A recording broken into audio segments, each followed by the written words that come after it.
Bismillahirrahmanirrahim. Beliau mengatakan keutamaan sholat malam sangat besar berdasarkan hal-hal berikut ini.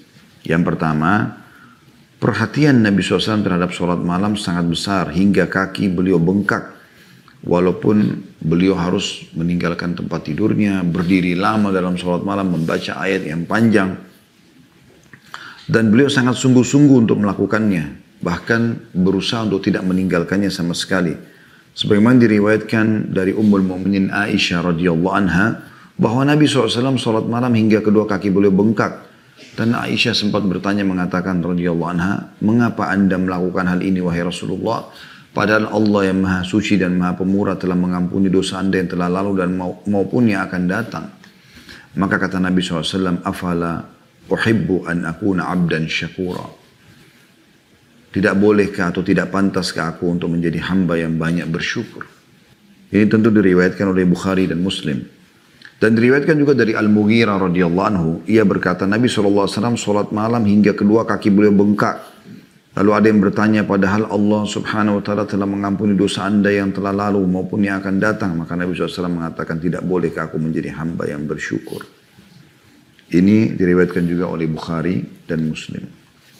Jadi, saking besarnya keutamaannya sholat malam sampai Nabi SAW tidak pernah mau ketinggalan. Tidak pernah mau ketinggalan. Ya. Ini waktu yang luar biasa di antara semua sholat sunnah. Itu waktu yang betul-betul diikuti dengan ujian karena orang mau tidur di malam hari. Tapi justru pada saat itu kita bangun.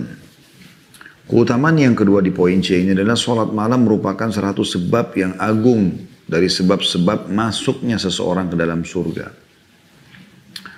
Dalam salah satu sabda Nabi SAW, beliau berkata, ya ayyuhan nas, wahai sekalian manusia, afshus salam, sebarkan salam di antara kalian. Assalamualaikum, pahalanya 10. Warahmatullah 10. Wabarakatuh 10. Ucapkan Assalamualaikum warahmatullahi wabarakatuh. Kenal atau tidak kenal. Baik tulisan ataupun lisan. Gitu kan. Wa'at'imut ta'am. Dan berikanlah makan kepada orang-orang. Wasilul arham. Dan lanjutkanlah hubungan silaturahim. Wasallu bil laili wan nasu niyam. Dan solatlah pada malam hari sewaktu manusia sedang tidur. Tadkhulul jannata bisalam. Kalian akan masuk ke dalam surga dengan selamat. Ya, hadis ini diriwayatkan Ibnu Majah. Ada seorang penyair berkata, kata beliau, lezatnya tidur telah melalaikan dari kehidupan yang baik dan kehidupan yang lebih baik di kamar-kamar surga.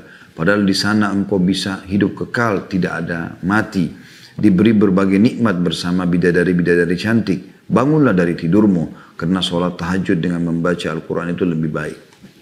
Itu terjemahnya langsung syairnya. Keutamaan yang ketiga, sholat malam termasuk salah satu sebab ditingkatkan derajat seseorang sangat tinggi di surga.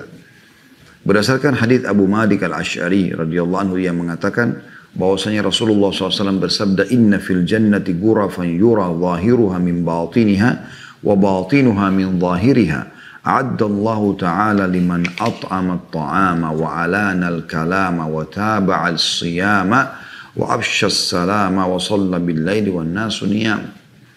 Sesungguhnya di surga ada kamar-kamar yang bagian luarnya dapat dilihat dari dalamnya dan bagian dalamnya dapat dilihat dari luar, saking indahnya.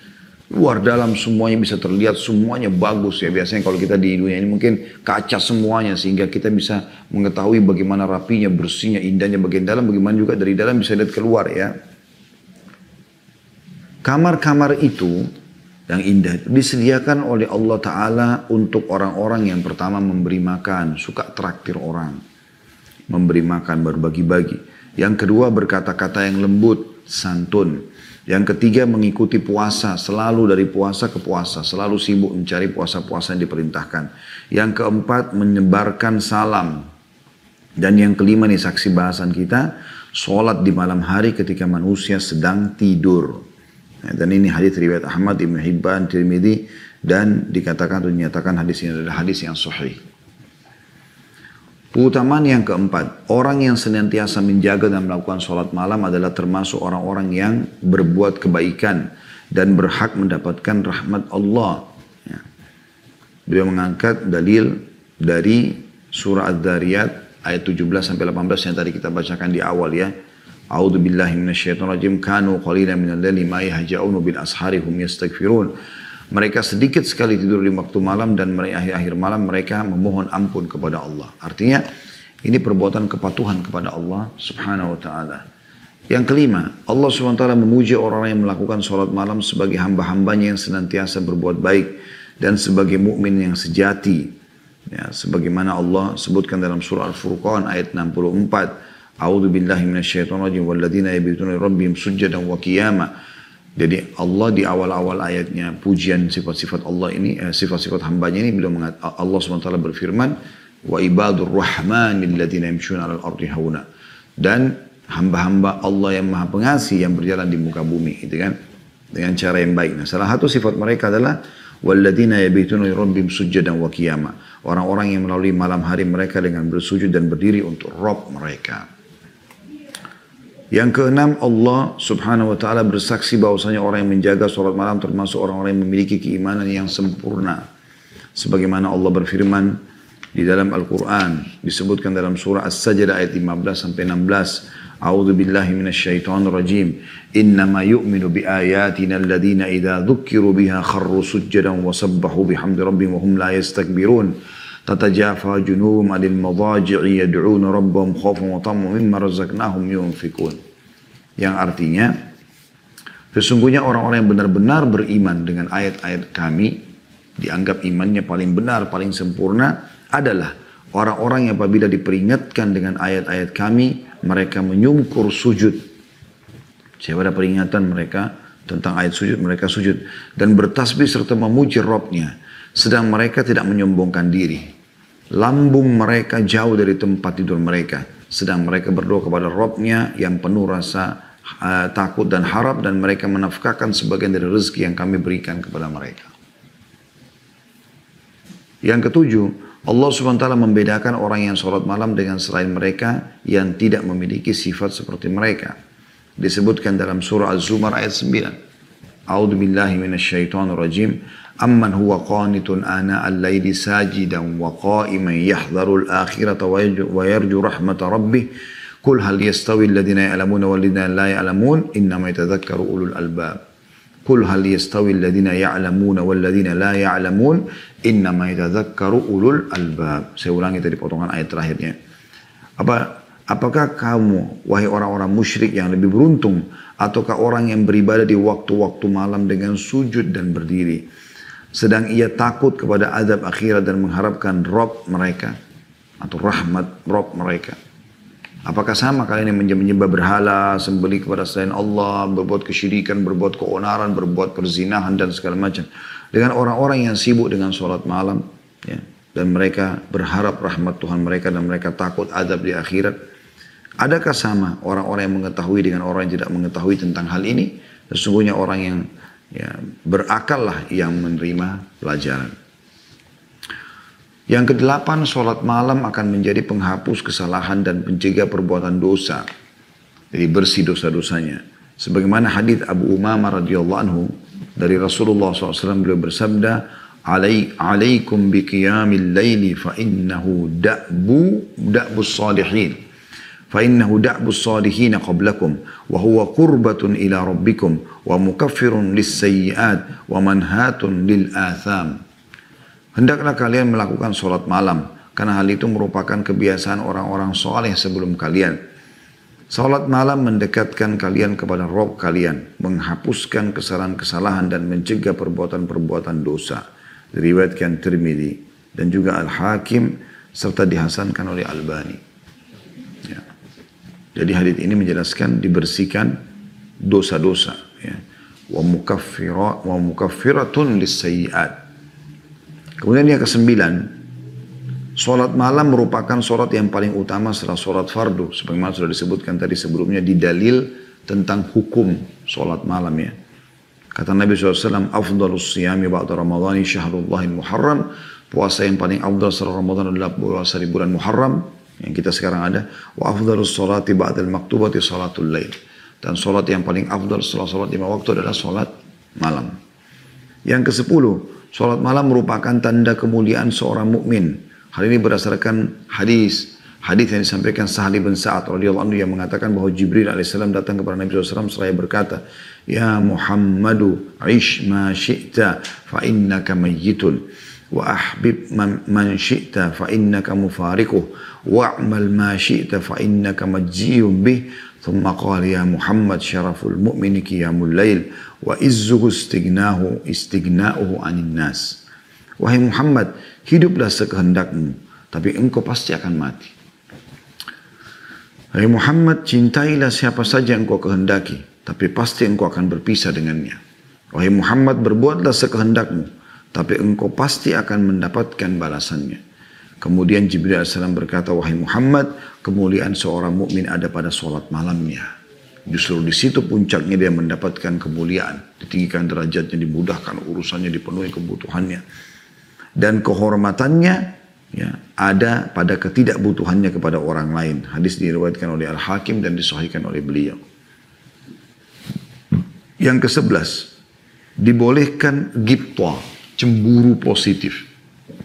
Ya, artinya dia merasa menjadikan itu sebagai pemicu dia untuk mengikuti. Itu orang yang rutin sholat malam. Sebagaimana disebutkan di dalam sebuah riwayat bahwasanya Nabi SAW bersabda, La hasada illa fitnatain.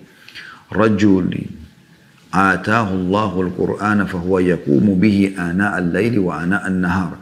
Wa rajulin atahu Allahu malan fahuwa yunfiku ana al-layli wa ana al-nahar. Tidak boleh hasad, merasa iri, ya, kecuali pada dua perkara. Yang wajar kita iri, tapi kita tentu iri di sini namanya ghibthah ya. Bedanya ghibthah sama hasad. Ya. Ghibthah itu dibolehkan, hasad dilarang. Ghibthah ini kita merasa orang lain diberikan kelebihan. Yang sifatnya kita masih bisa kerjakan, kayak misalnya ibadah gitu ya, kayak sholat malam, berjihad, suka bersedekah misalnya gitu. Maka kita berharap juga diberikan kesempatan yang sama tanpa berharap hilang dari dia kesempatan itu. Kalau kita pindah, kita berharap mendapatkan peluang itu lalu kita berharap hilang dari dia, maka pindah ke hasad yang hukumnya haram. Atau iri dengki yang hukumnya haram. Kata Nabi SAW, tidak boleh orang ghibthah itu, hasad itu, kecuali dengan dua perkara. Yang pertama terhadap seseorang yang Allah SWT karunia Al-Quran, lalu dia sholat dengannya di malam dan siang hari. Sibuk membaca Al-Quran dengan sholat. Di malam hari maksudnya sholat tahajud di sini. Yang kedua terhadap seseorang yang Allah SWT karunia harta, lalu dia infakkan di malam dan siang hari. Dia sibuk dengan infak apa yang dia miliki tersebut. Hadis ini riwayat Imam Muslim. Dan juga hadis Abdullah bin Mas'ud radhiyallahu anhu, ia mengatakan bahwa Nabi SAW bersabda, tidak boleh hasad kecuali terhadap dua perkara. Yang pertama terhadap seseorang yang Allah Subhanahu wa taala karunia harta lalu dia menggunakannya di dalam kebenaran. Yang kedua terhadap seseorang yang Allah Subhanahu wa taala karunia hikmah atau ilmu lalu dia memutuskan hukum dengan ilmunya serta mengajarkannya. Tapi saksi bahasan kita tadi potongan pertama yang masalah dia membaca Al-Quran di malam hari, maksudnya di sholatnya. Yang ke-12, membaca Al-Quran dalam sholat malam merupakan ghanimah atau keberuntungan yang besar. Berdasarkan hadis Abdullah bin Umar radhiyallahu anhuma, ia mengatakan bahwa Rasulullah SAW bersabda, Man qama bi ashri ayatin lam yuqtab minal ghafilin, wa man qama bi mi'ati ayatin kutiba minal qanitin, wa man qama bi alfi ayatin kutiba minal muqantirin. Ya. Barang siapa yang sholat malam dengan 10 ayat, misalnya anda sholat 11 rakaat, setiap rakaat anda baca setelah Al-Fatihah cuma 1 ayat. Berarti anda punya 11 ayat ya. Berarti anda melewati angka 10 itu. Barang siapa yang sholat malam dengan 10 ayat, maka tidak ditulis sebagai orang yang lalai. Maksudnya dia akan terus menjadi orang yang ngah dan selalu peduli dengan ibadah-ibadah. Dan barang siapa yang bangun sholat malam dengan membaca 100 ayat, maka dicatat sebagai qanitin atau orang-orang yang tunduk dan patuh.